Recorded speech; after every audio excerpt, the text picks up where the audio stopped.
Alright, so what is up mga tech shop? So padayon tanong. Karon mga tech shop, manglimpyo ko sa akong computer station ug akong mini shop, repair shop na ko ba. Okay, nag-ayo mo gud mi sa kaning switch para musigan ning suga.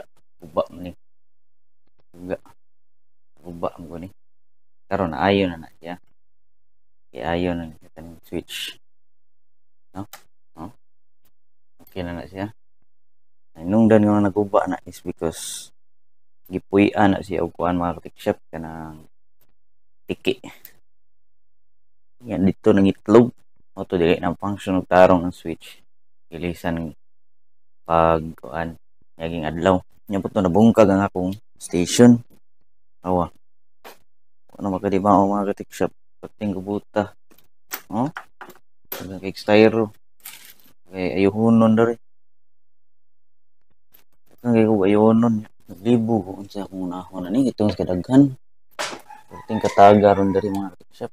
Ako'y vlog patunon. Tapoy yung lawas to basket gapon 3 games tulo ka pilde gibikugan pag yun nani gining mga girl gaming mga pick shop no. Anyway, padayon tatong vlog na to mga pick shop para lang yun mahuman na to. So ang katong ikaunom mga pick shop nga batasan nga angay natong likayan karon 2025 itong mga batasan na to nga nagpugong na to para mo asinso ta. Ang ikanom is poor budgeting habits. Sa maning poor budgeting habits, kana ganing wala ka maglista sa imong income, wala ka maglista pilay expenses nimo, di ba? Let's say for example, imong income for the month is butang tag 15,000, minusan pa man nimo sa imong renta sa balay, kuryente, pagkaon, tubig, ug uban pa mga expenses mga shop like maadto ka sa mall, hapit mo yung snacks, dili man na nimo maapil og lista, most likely hibong na lang ka, wala pay sweldo, hurot na imong kwarta. Maunay kanang nakalisod mga shop. So ang sunod na tong buhaton ani is dapat na atay lista sa atong income. Let's say for example na kay sideline. So imo na ilista salary, sideline, and then imo sad ilista ang expenses.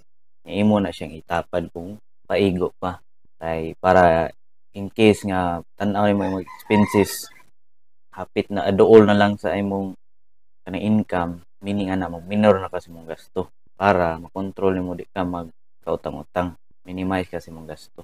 Okay, so ang ikapitong mga katik shop is you only work for money.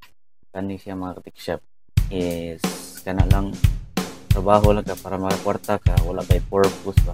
Naigingon nga sayings mga fiction nga the more you pursue for money, the more money will walk away from you. So bantay ka ng tao nga ilado na kayo nga pangwartahay ng tawhana. Murag ang mga tao bagay kuan kayo nila magpalayo nila. Once ka magpalayo nila nimo ang tao mga pick shop, pasabot ana gamay sa imong customers, no? So kung overpricing kay kasi imong mga products, magpalayo ang customer nimo. So instead nga mo focus ka sa pag overprice mga katik shop, focus ka sa pag-serve sa imong customer. So once you solve the problem of your customer, they will just pay the service. Dili na sila magkuan mga katik shop, dili na sila mo yaw-yaw or sa pa diha. Basta kay focus lang ka sa imong purpose like ako repair shop. Kung goal yun kay makatabang ko sa ilang devices, no? Instead of mo palit sila bago, pwede pa nila magamit tong old devices kay ma-fix pa man nato. So di ara ta nag-focus, di ta focus og kanang overpricing na kayo, di ta mo kana ganing mo same o presyo sa kanang mall nga repair shop nga mahal kayo. So ang ato lang mga relatives naman kasagaran natong customer or friends of friends, so, focus lang gid sa kanang pag-serve nga. Ang goal sa nako ato is kanang cut-on sa mo na pinaka-importante yun. Main goal nimo is to learn. Kaya eventually, money will follow man. Okay?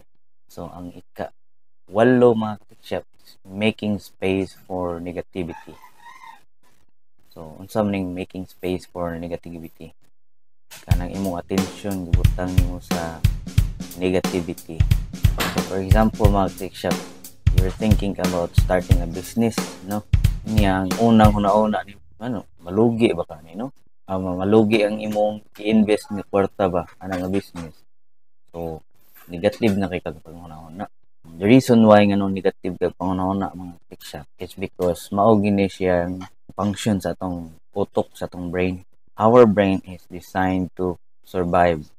So meaning if makasugat gani siya kanang problema or kuyaw, ang atong utok mo generate nag mga information nga negative para di ka mo padayon ana nga butang. Pero naara na siya sa tanan sa utok mga tikshop. So it's up to you if ikay mo control sa imong brain or ang brain ang mo control nimo.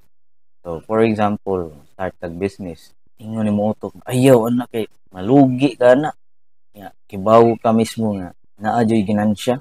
Ya, karon kay gisugo mo kasi imong utok nga ayaw anak kay malugi ka. So it's up to you if mo follow ka na or mo pursue ka sa imong guts ba, imong gut feeling ba. So once you conquer that fear mga tikshop, kana maka-benefit ka sa kuha na mga tikshop sa possible na outcome, na positive outcome. So mo nagingon lang think positive always, masinso ta. Then likayan jud na nato permi ang mga negativity kay magunay padulngan gud. So think positive always ang mga tikshop. And number 9, giving up easily. Some giving up easily same ra gyapon is number 8. Once nga makasugat kag lisod, give up lang dayon ka. It's because that is how our brain is designed. Give up ra dayon. Kung naay opportunities, nindot nga opportunities, automatic modili rin ka. Especially when it involves to money. Back out dayon. Mga to mga tikshop. Ang number 10 mga tikshop.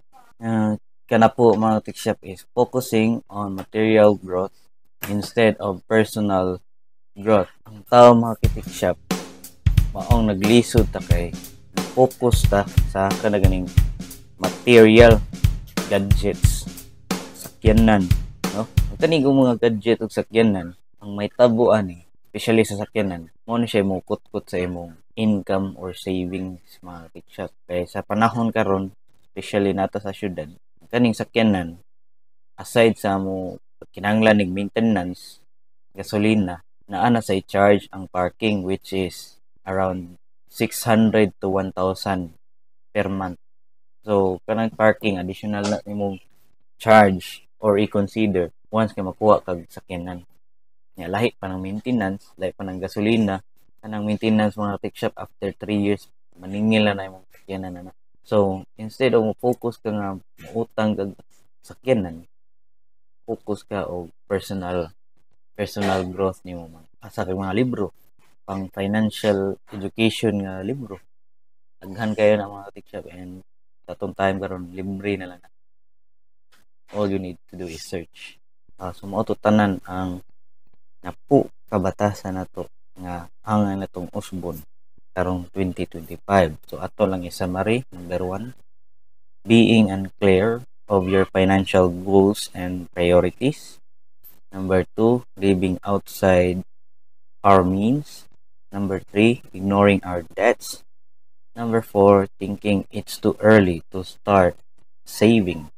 Number 5, lack of value system.